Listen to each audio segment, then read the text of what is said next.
Assalamualaikum warahmatullahi wabarakatuh. Sebelumnya perkenalkan, nama saya Dea Mustika dengan NPM 1012-17 kelas C4 Manajemen. Kali ini saya akan membuat sebuah video mengenai pelatihan dan pengembangan supervisor.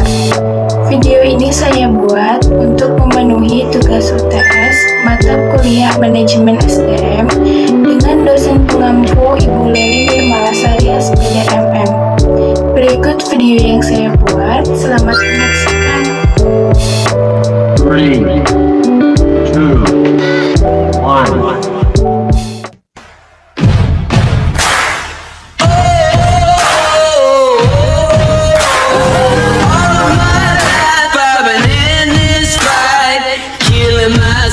Just to find a light, been telling myself every day I wake, the sacrifice is the price I pay. Oh yeah, oh yeah. Watching my time always slip away, losing my money and my mind today. Struggle so hard, never sleep at night, chasing these dreams just to stay alive. Oh yeah. Video tersebut merupakan contoh rangkaian acara bahwa untuk melaksanakan pelatihan, terutama pelatihan supervisor, akan beberapa tahapan perencanaan yang matang, sehingga acara pun dapat berjalan dengan baik. Oleh karena itu, berikut tahapan perencanaan bagaimana tahapan pelatihan supervisor dalam bentuk menyelesaikan suatu persoalan. Persoalan pertama, jika Anda seorang manajer SDM pada sebuah factory outlet atau FO, rancanglah sebuah contoh pelatihan untuk seorang supervisor pemasaran untuk FO Anda dengan poin-poin sebagai berikut. Yang pertama ada nama pelatihan, kedua analisis pelatihan, yang ketiga ada tujuan pelatihan, yang keempat ada lama pelatihan, yang kelima ada peserta, yang keenam ada tempat, yang ketujuh ada waktu, yang kedelapan ada metode penelitian, yang kesembilan ada evaluasi, yang kesepuluh perkiraan biaya perencanaan, dan yang terakhir perkiraan biaya pelaksanaan. Penyelesaiannya, yang pertama, nama pelatihan, pelatihan supervisor. Yang kedua, ada analisis kebutuhan terbagi menjadi 3. Yang pertama, organisasi, yaitu perencanaan SDM mengikuti arahan manajer perusahaan. Yang kedua, ada tugas, yaitu bertanggung jawab untuk mengawasi jalannya suatu pekerjaan atau proyek dalam perusahaan sesuai target atau arahan dari manajer. Yang ketiga, ada karyawan, yaitu mengembangkan kemampuan supervisor dalam mengelola kinerja dirinya sendiri serta mengelola tim untuk membuat prioritas mengelola tugas mulai dari perencanaan hingga sampai kontrol. Yang ketiga, ada tujuan pelatihan. Di antaranya yang pertama, memiliki sikap kepemimpinan yang efektif bagi karyawan. Yang kedua, menjadikan teladan dan menangani perilaku negatif karyawan. Yang ketiga, mengukur dan meningkatkan prestasi kerja karyawan. Yang keempat, melakukan perencanaan kerja secara efektif. Dan yang terakhir, melakukan analisa masalah dan pengambilan keputusan secara tepat. Lalu selanjutnya ada lama pelatihan, yaitu 20 hari dengan 4 hari per minggunya selama 5 minggu. Lalu selanjutnya ada peserta, yaitu 60 peserta per tahun dengan 10 peserta per kelasnya. Lalu yang keenam ada tempat. Tempatnya ada di Ibis Hotel Bandung dan Hotel Dino Ferrucci Bandung.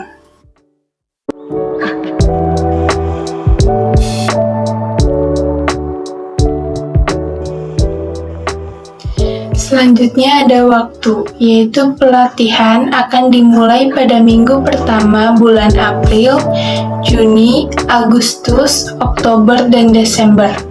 Metode pelatihannya yaitu presentasi, diskusi, praktek, serta case study. Lalu ada evaluasi, yaitu terbagi menjadi beberapa tahap, diantaranya ada tahap reaksi, yaitu bertujuan untuk mencari tahu seberapa pentingnya pelatihan tersebut, seperti Anda dapat mempelajari bahasa tubuh selama pelatihan berlangsung, akhir pelatihan, dan 3 bulan kemudian. Lalu yang kedua ada tahap pembelajaran, yaitu bertujuan untuk mengetahui apakah pelatihan tersebut karyawan bisa meningkatkan keahlian, sikap, pengetahuan, dan lainnya. Biasanya melalui tahap wawancara atau penilaian verbal, dan akhir pelatihan kurang lebih 12 bulan kemudian. Selanjutnya ada tahap perilaku. Tahap perilaku ini, supervisor akan dibantu untuk memahami seberapa baik dalam pengaplikasian hasil pelatihan tersebut, seperti bagaimana cara beradaptasi baik dalam tempat kerja ataupun organisasi dalam kurun waktu 12 bulan kemudian. Lalu selanjutnya ada tahap hasil, yaitu diukur bukan dari pencapaian karyawannya saja, melainkan pencapaian perusahaan secara keseluruhan. Pada tahap ini, Anda akan mampu mengidentifikasi hasil, manfaat dalam pelatihan untuk mencari cara yang efektif guna mengukur hasil ini dalam jangka panjang, dalam kurun waktu 12 bulan kemudian. Lalu yang terakhir ada analisis kegunaan, yaitu 12 bulan kemudian. Selanjutnya ada perkiraan biaya perencanaan serta perkiraan biaya pelaksanaan dari pelatihan supervisor. Perkiraan biaya perencanaan terdiri dari sewa aula hotel dengan harga Rp25 juta, konsumsi Rp10 juta, pelatih Rp5 juta, MC Rp3 juta, logistik Rp20 juta, dan administrasi Rp17.500.000, dengan total Rp80.500.000. Lalu selanjutnya ada perkiraan biaya pelaksanaan yang terdiri dari sewa aula hotel dengan harga Rp35 juta, konsumsi Rp9.800.000, pelatih Rp5.500.000, MC Rp3.500.000, logistik Rp34 juta, dan administrasi Rp28.950.000 dengan total Rp116.750.000. Lalu selanjutnya ada manajemen SDM dalam perencanaan dan pengembangan karir. Lalu selanjutnya pada pengembangan karir terdapat 2 soal. Yang pertama yaitu Anda adalah pegawai pada perusahaan C, perusahaan konveksi pakaian remaja. Apa yang akan Anda lakukan dalam perencanaan karir Anda? Penyelesaiannya yaitu menyusun visi misi yang berawal dari mimpi dengan membayangkan diri di masa mendatang hingga 5-10 tahun ke depan, di mana saya ingin menjadi manajer dalam perusahaan tersebut. Maka saya harus berfokus pada potensi diri saya, bukan pada kelemahan diri saya. Saya akan bekerja di perusahaan tersebut dengan sesuai porsinya, dengan memperhatikan apa saja hal-hal yang harus diperhatikan pada perusahaan tersebut.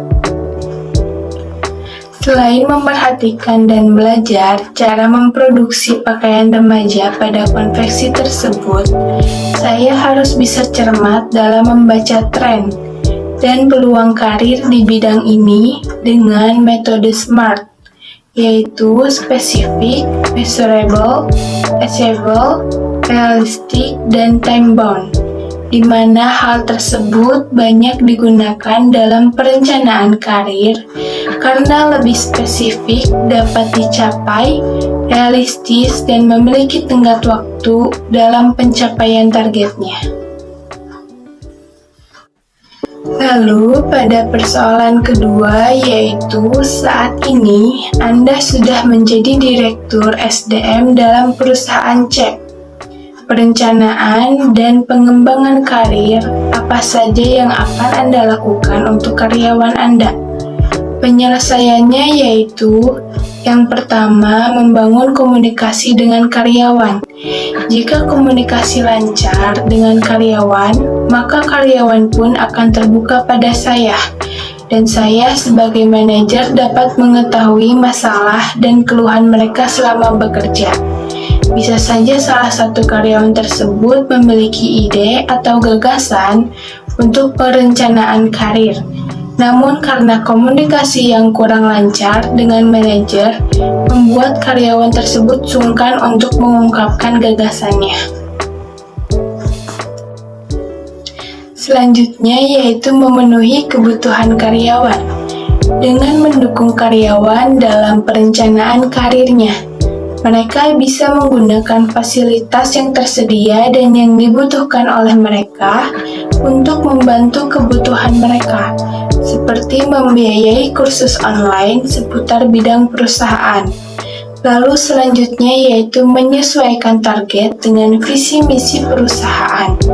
Sebagai seorang manajer, harus paham apa yang dibutuhkan oleh perusahaan dan juga karyawan, yaitu dengan menyelaraskan itu semua demi mencapai kemajuan pada keduanya. Oleh sebab itu, seorang manajer harus bisa mengatur target bisnis yang ingin dicapai dengan jelas. Pada pemaparan tersebut dapat disimpulkan bahwa untuk menjadi supervisor, kita dituntut untuk bertanggung jawab terhadap pekerjaan serta mengikuti berbagai rangkaian pelatihan guna untuk mengetahui apa saja tugas menjadi seorang supervisor. Selain itu, dalam pengembangan karir pun harus dipersiapkan secara matang rencana karir yang ingin dicapai dengan mempertimbangkan segala sesuatunya. Berikut pemaparan yang dapat saya sampaikan. Beli kain buat kebaya, ada kelapa tersangkut dahan. Cukup sekian presentasi saya. Mohon maaf atas segala kesalahan. Wassalamualaikum warahmatullahi wabarakatuh.